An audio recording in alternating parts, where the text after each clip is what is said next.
Hello everyone, আজকে এসেছি নতুন একটা ভিডিও নিয়ে। আজকে আমরা যাচ্ছি হলে আমার মেয়ের ফ্রেন্ডের ভাইয়ের বার্থডে। আচ্ছা, অনেক দূরের সম্পর্ক, সত্যি খুব আগ্রহ করে ডেকেছে তো যেতে তো হবেই। আমার মেয়েরও খুব বড় আবদার যে আমাকে যেতেই হবে, যে করেই হোক, না হলে ওর ফ্রেন্ড খুব রাগ করবে। তাই আমরা সেজেগুজে সব বেরিয়ে পড়লাম আর কি, যেতে তো যেহেতু হবেই তো সেজেগুজে বেরিয়ে পড়ি।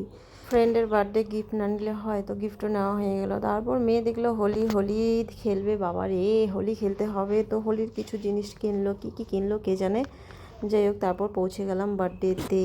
পৌঁছে এখানে তো দেখছি সবাই খুব মজা করছে, আনন্দ করছে। যাই হোক, আমরাও খুব মজা করছি, খুব ভালো লাগলো। সবাই এত ভীষণ ভালো, কি বলবো আর। তারপর আর কি কেক টেক কেটে সবাই চলে এলাম। পুরো খিদে পেয়েছিল, খেয়ে দিয়ে একদম পুরো মজার সে খেয়ে দিয়ে বাড়ির দিকে আর কি রওনা দেবো। আর কিছু করার নেই, আর কতক্ষণ থাকবো, অনেক রাতও হয়ে গেছিলো। মেয়ে আসতে চাচ্ছিল না, বাট আসতে তো হবেই। খেয়ে দিয়ে পুরো মজার সে খেয়ে দিয়ে চলে এলাম। খুব ভালো লাগলো, সত্যিই খুব ভালো লাগছে।